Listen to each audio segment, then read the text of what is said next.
Ya, kembali di sudut ruang Wagun yang memang akan menceritakan banyak hal dan boleh bercerita apa yang belum diungkapkan. Hidup itu kita menjalani kan, tapi kemudian kita juga bisa menjalankan. Ini yang memang kadang-kadang ya udah jalani aja hidup, tapi kadang-kadang juga kita ingin menjalankan. Sama dengan yang kedua, ada pemimpin yang dilahirkan, ada yang terlahir. Dua hal yang memang masih menjadi hal yang kadang kita pikirin, kadang begini, kadang dua-duanya, kadang satu-satu dijalankan. Kang Wagun, Ya, setuju yang mana? yang dilahirkan. Kalau Yang pemimpin, kalau uh, hidup, yang bukan dijalani oleh sendiri pokoknya. berarti dijalankan. Menjalani hidup. Menjalani hidup artinya kita jadi, kalau hidup itu kita menjadi objek. Ya, emang nggak punya pikiran kita untuk menjadi subjek yang memikirkan. Berpikirlah menjadi objek. Jadi jadi pikirannya digunakan untuk, Apa bedanya? kalau begini, kalau hidup itu jadi subjek, berarti segala sesuatunya tergantung kita. Betul. Tapi kalau kita menjadi objek, berarti hidup kita harus selaras sejalan dengan keinginan pencipta kita. Menjadi wayang.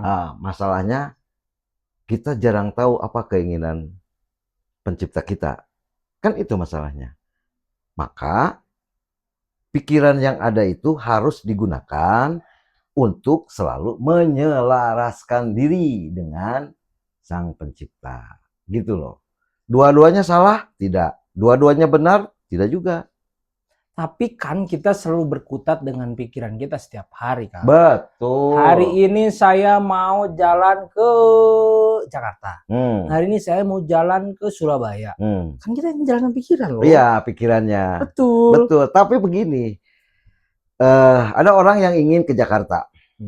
Jalan pikirannya digunakan. Saya mau naik bus. Betul. Saya mau naik travel, atau saya mau naik kereta biasa. Oke? Naik motor. Jalan kaki juga bisa ke Jakarta. Bisa. Boleh gitu. Keinginan itu ada tuh. Tinggal menentukan kita mau yang mana. Nah, itu mah keinginan kita, kitanya jadi subjek. Nah, kalau kita menjadi objek, bisa aja begitu keluar dari rumah, ada kawan. Mau kemana, Kang? Mau ke Jakarta? Yuk ikut dengan saya. Nah, berarti itu bukan keinginan kita kan?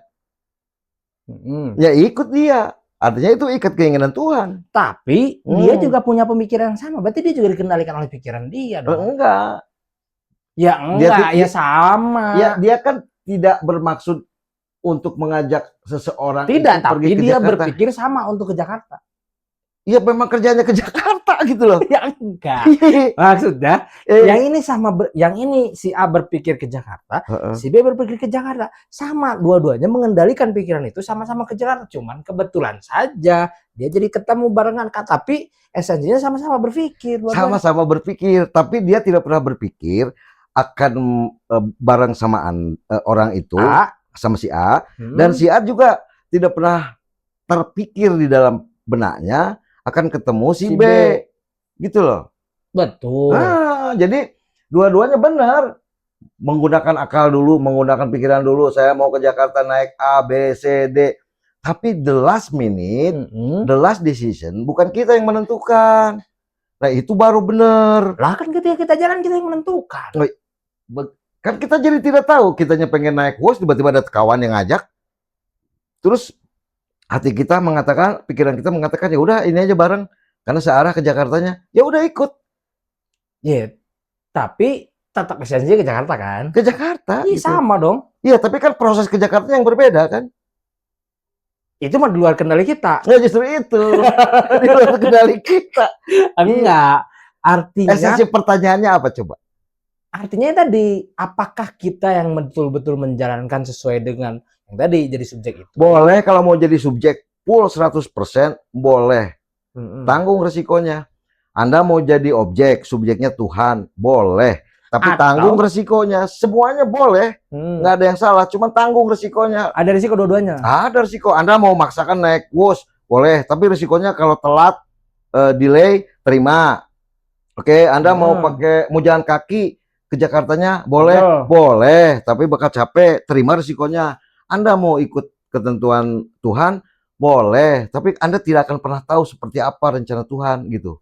Dua-duanya benar, nggak ada yang salah. Yang pakai otak, otaknya juga ciptaan Tuhan. Jadi nggak ada yang salah, dua-duanya juga. Oke, artinya dua-duanya bisa dijalankan. Bisa, silakan pilih, cuman harus konsisten dan konsekuen Artinya dengan risiko yang akan diterima gitu loh. artinya baiknya berarti dijalankan dua-duanya dong. Kadang menjadi subjek, kadang menjadi objek. Nggak, tuh. Enggak, bukan nggak adil ya. Nggak konsisten dong. Iya, makanya begini, ada saatnya kita terserah kepada Tuhan. Terserahnya dalam tanda kutip ya, bukan fatalis gitu ya. Tapi saya ngotot nih pengen ini. Dua-duanya bisa, sekarang terserah Tuhan, sekarang terserah logika kita. Boleh. Saya kan udah bilang tadi, yang penting konsisten, konsekuen, terima risikonya. Gitu. Kalau mau terus-terusan pakai logika, silahkan. Risikonya Anda teistik, agnostik. Risikonya Anda bertuhannya kepada akal, boleh, boleh. Kalau itu asup neraka urusan anjeun gitu. Tidak percaya kepada Tuhan. Mau ikut ketentuan Tuhan, silahkan. Risikonya ikuti aturan-aturannya, kan begitu.